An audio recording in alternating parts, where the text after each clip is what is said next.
नमस्कार मित्रों, जय श्री राम। पिछली वीडियो में हमने देखा कि वेद, पुराण, जैन और बौद्ध साहित्य में अयोध्या और सरयू नदी का क्या उल्लेख मिलता है, राम का क्या उल्लेख मिलता है। आज जानते हैं कुछ और ऐतिहासिक तथ्य। आज के विषय पर आगे बढ़ने से पहले आप मेरे चैनल को सब्सक्राइब कर लें और अपने परिजनों में चैनल की लिंक शेयर भी करें। जैसा कि पहले वीडियो में हमने देखा, बौद्ध काल में ईसा पूर्व 6ठी शताब्दी में प्रसेनजीत ये अयोध्या का राजा था, लेकिन उसके बाद मगध पर नंद साम्राज्य का प्रभाव बढ़ने लगा। ईसा पूर्व 4ठी सदी के अंत में नंद को पराजित करके चंद्रगुप्त मौर्य सत्ता में आया। उसके कालखंड में अयोध्या में सिक्के बनाने का कारखाना था और वहीं से प्रसिद्ध अयोध्या सिक्के उपयोग में आए थे। मौर्य काल के अंतिम वर्षों में ईस्वी सन 180 से लेकर ईस्वी सन 10 तक ग्रीक आक्रमण के उल्लेख मिलते हैं और कुछ समय तक अयोध्या पर ग्रीक शासन भी रहा। इसका उल्लेख पतंजलि के महाभाष्य में भी आया है। ग्रीक लेखक टॉलेमी ने अयोध्या और भारत के बारे में लिखा है।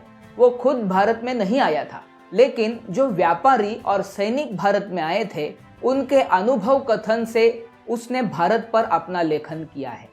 अयोध्या का उल्लेख सागेद ऐसा उसने किया है।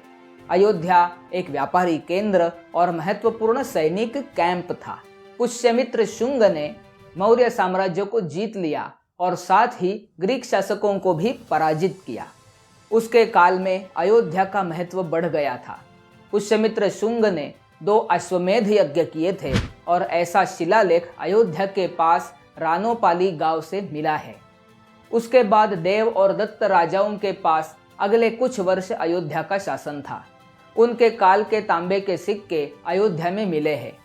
इनके बाद ईस्वी सन 60 में कुषाण आक्रमण के बाद अयोध्या कुषाण साम्राज्य का हिस्सा बन गई और इस कालखंड में भी अयोध्या का राजकीय, आर्थिक और सांस्कृतिक महत्व अबाधित रहा।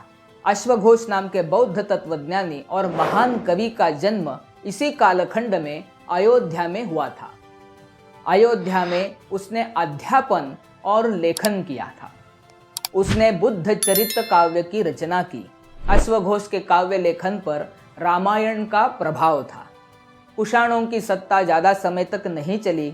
अंतिम पराक्रमी कुषाण राजा वासुदेव के बाद कुछ ही वर्षों में कुषाण साम्राज्य को मित्र राजाओं ने जीत लिया।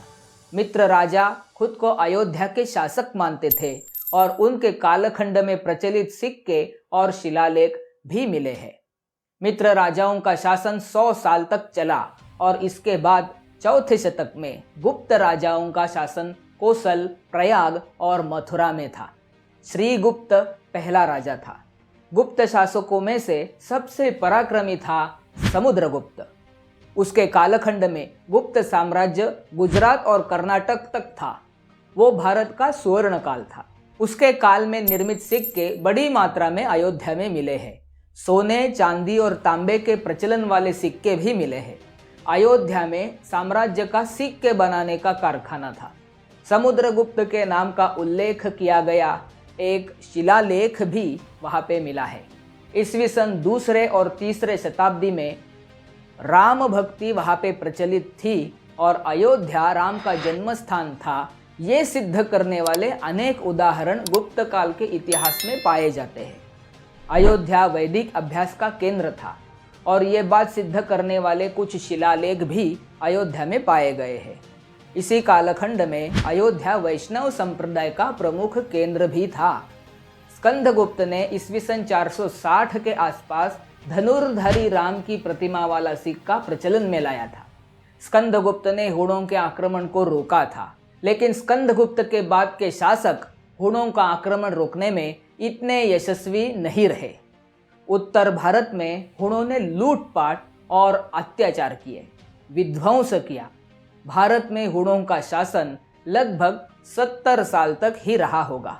उसके बाद अनेक छोटे शासक एक होकर उन्होंने हुणों का नाश किया और मौखरी वंश का राज्य अयोध्या में स्थापित हुआ।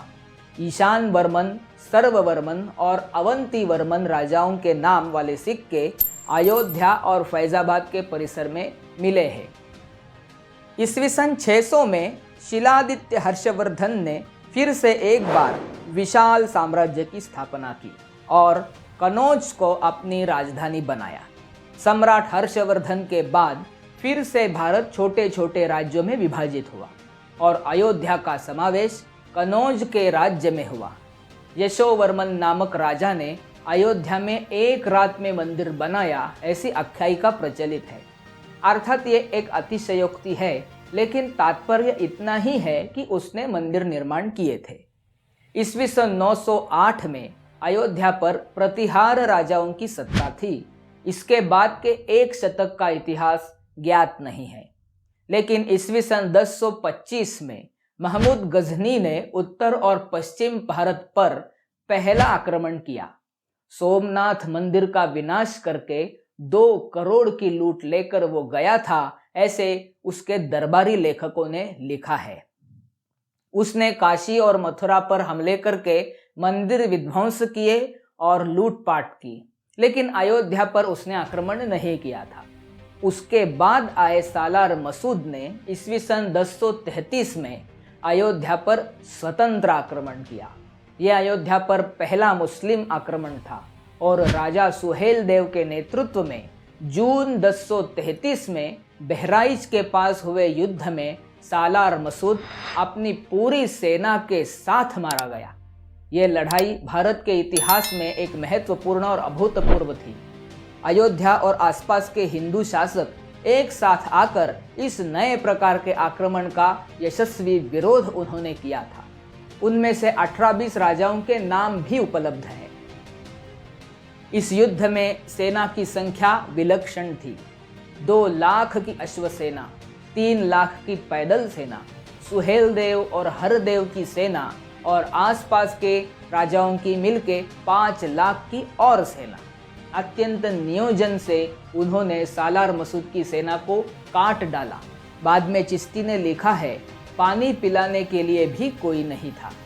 इस घटना के बाद अगले 2 शतक तक कोई मुस्लिम आक्रमणकारी की हिम्मत अयोध्या पर आक्रमण करने की नहीं हुई थी। आज की वीडियो में हमने देखा कि अयोध्या पर कई सारे हिंदू और बौद्ध शासक आए और उन्होंने अयोध्या के स्थान को ऊंचा रखा, उसके राजकीय और सांस्कृतिक स्थान को, धार्मिक स्थान को अबाधित रखा। अगली वीडियो में हम इस्लाम के आगमन के बाद क्या बदलाव आए और अयोध्या पर इसका क्या परिणाम हुआ, ये जानेंगे। तो कैसी लगी मेरी आज की ये वीडियो? इस वीडियो को बनाने के लिए मैंने माधव भंडारी लिखित अयोध्या इस पुस्तक का आधार लिया है। आपके विचार कमेंट में ज़रूर लिखें। मेरे चैनल को अभी तक सब्सक्राइब नहीं किया है तो ज़रूर करें। मेरे चैनल पर इतिहास संबंधी विषयों पर मैं ऐसी ही रोचक और अभ्यासपूर्ण जानकारी देता रहता हूँ। मिलते हैं अगली वीडियो में, तब तक के लिए धन्यवाद और जय श्री राम।